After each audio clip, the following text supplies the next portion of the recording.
משנה י' אזל לקט הנושר בשעת הקצירה קצר מלא ידו, תלש מלא קובצו עיקר הוא קוץ ונפל מידו לארץ, הרי הוא של בעל הבית תוך היד ותוך המגע לעניים, אחר היד ואחר המגע לבעל הבית, ראש היד וראש המגע. רבי ישמעאל אומר לעניים, רבי עקיבא אומר לבעל הבית. Cette Mishnah et quelques Mishnahs qui suivent vont définir la loi concernant ce qu'on appelle le leket. On sait qu'au moment où on récolte, ça veut dire où on vient cueillir, littéralement la cueillette, au moment où on vient moissonner ou récolter, alors il y a des choses que si elles sont tombées alors que on est venu pour les cueillir pour nous, dans une certaine mesure et dans un certain circonstanciel de manière, on n'a plus le droit de les prendre. Il est marqué qu'il faut le laisser pour le pauvre. Ça s'appelle la mitzvah de leket. La Mishnah nous dit, Eze ou leket. Dans quel cas parle-t-on du leket? Je rappelle que le leket, c'est uniquement quand il y a 2 épis, ou 1 épi. Mais quand il y a 3, le maïs, c'est à ce point considérable qu'il n'y aura pas le droit de leket. La Mishnah nous dit, Eze ou leket, c'est quoi le leket? Anosher beshat ktira. C'est ce qui tombe au moment où on vient moissonner. Katsar melo yado. Si la personne est venue, et Katsar, elle est venue à moissonner, melo yado. Alors moi j'ai un beau dessin ici, je ne sais pas si vous voyez, regardez. En fait, comment il faisait pour prendre? Il prenait la faux là, et il attrapait avec la main ce qu'il voulait prendre, et il coupait en dessous, vous voyez?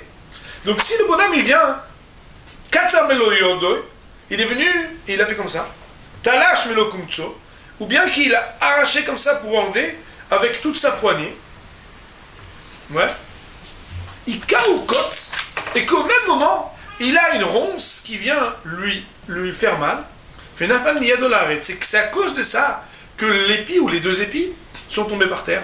Areu shel balabait, cela reste en la possession du propriétaire du champ. On verra dans Barthénois. Toch hayad, et toch hamagat, si par contre c'était au sein de sa main, ou bien au sein de la faux ou de magal, donc de ce qu'on utilise pour couper. Autrement dit, que ce n'était pas accidentel, mais qu'au moment où il coupe, alors le maïs c'est ça tombe. L'ani, c'est ça pour les pauvres, c'est exactement ce que la Torah a dit. Achar hayad v'achar hamagal, si la personne elle vient et puis elle n'a pas pu bien attraper de derrière sa main, ou d'une manière on va dire qui n'était pas après qu'il l'ait possédé dans sa main, ou bien quand c'est avec la faux, avec le vent qui est derrière, des fois, quand il y a un grand coup de vent comme ça, alors ça fait tomber les épis même qui étaient derrière la faux, le Baal Bait. Ça reste dans la possession du propriétaire. Rosh Hayad de Rosh Maga, si par contre on est sur le bout de la main, c'est-à-dire sur la partie qui n'est pas le poing lui-même, mais le bout des doigts, la deuxième partie, ou bien ou bien Rosh Hamagal. Rosh Hamagal, ça veut dire sur la pointe de la faux. D'une manière où la voie elle est faite d'une manière où normalement, si c'est pas sur la pointe, on peut le ramener. Alors dans un cas pareil, Rabbi Yishmael Omer La'ani, Rabbi Yishmael dit c'est pour les pauvres. Rabbi Akiva Omer Baal Bait, c'est pour le propriétaire. Voyons maintenant à ce sujet. Anosher Beshat Ketzira, ce qui tombe quand c'est au moment de la moisson. Ça veut dire quoi? Shivonim Aloflim Beshat Ketzira. Les épis qui tombent au moment de la moisson. Ika ou Kot, si jamais il a eu une ronce qui l'a piqué. Ça veut dire que tous les cas où ça tombe à cause d'un cas de force majeure, et non leket, ça ne s'appelle pas leket, ça ne s'appelle pas ce que le bon Dieu t'a demandé de laisser. Dire parce qu'il y avait leket ketzirecha. Le leket, c'est-à-dire la cueillette laissée, ketzirecha de ta moisson. En leket el mechamat ketzir. C'est uniquement quand tu es en train de moissonner que ça tombe. Mais si le maïs c'est parce que tu t'es fait roncer par une ronce, enfin piqué par une ronce, le maïs tu n'as pas pu prendre ce que tu voulais prendre. Si tu prends ce que tu voulais prendre et que ça tombe, tu dois le laisser. Mais si tu n'as pas pu prendre parce que tu t'es fait piquer, c'est pas la même chose. Toch hayad, c'est dans ta main. Un Nesher Kae, on vient se rapporter à dire que le Nesher qu'il était Toch hayad.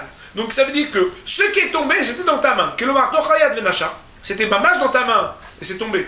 Ou bien Toch hamagal venacha, c'était mamash dans la faux et c'est tombé. T'es un Nosher mitoria mitohamagal ani. Ce qui tombe alors que c'est dans ta main ou dans la faux, le bon Dieu l'a dit. Tu avais la possibilité de le prendre. Tu l'as moissonné et c'est tombé. S'il y en a un ou deux, tu le laisses pour les pauvres. Aval Nosher machar Ayat. Mais si par contre c'était tombé de derrière ta main, ça veut dire mini nous yadoy par le mouvement de sa main, ou me'achar hamagal, ou bien de derrière la faux, mais koach noat hamagal, par le vent qui était dû au mouvement de la faux, Le balabait, ça reste pour le propriétaire du champ. Pourquoi? De enzeb, de ktira, parce que ce n'est pas la moisson. C'est pas en moissonnant que c'est tombé. C'est à côté de la moisson, mais c'est pas au même moment où tu étais en train de cuire avec ta main, avec ta faux. Oh, Shayat, ici au début de la main, ça veut dire quoi? Kshiadom Eléa, lorsque il a sa main qui est pleine d'épis, ouais. Veillez Shibolim Ben Rachet Beotav, ne pas se et il y a des épis qui sont entre ses doigts et le bout de sa main. Je vous montre parce que c'est très bien fait regarder ce dessin comme il est beau. En fait, il est là, oui. Il est là. Il en a tellement, Blénara, que quand il fait comme ça, hein, il ne peut pas tout fermer. Ça veut dire qu'ils sont là, les épis. Il ne peut pas fermer sa main. Et les épis, ils tombent. Alors là-dessus, on a dit qu'il y a une marloquette. Et de la même manière aussi, le cas extrême, c'est quand c'est à la pointe de la faux. Rabbi Shmuel le Merlani, Rabbi Shmuel il dit, c'est pour les pauvres, des damés les tochayad, ou le toramagan. Attends, faut pas exagérer. C'est que ça ressemble comme si c'était dans ta main. Parce qu'en réalité, ta main a fait le tour. Rabbi Akiva, Rabbi Akiva dit non, le balbait. Des médamélés, lui, Rabbi Akiva, il pense que il fait ressembler ce que là, les acharayad de l'acharamagan, c'est comme si c'était pas vraiment dans ta main, mais derrière ta main. C'est pas vraiment dans la faux, mais derrière la faux. Et la halakha, elle est comme Rabbi Akiva.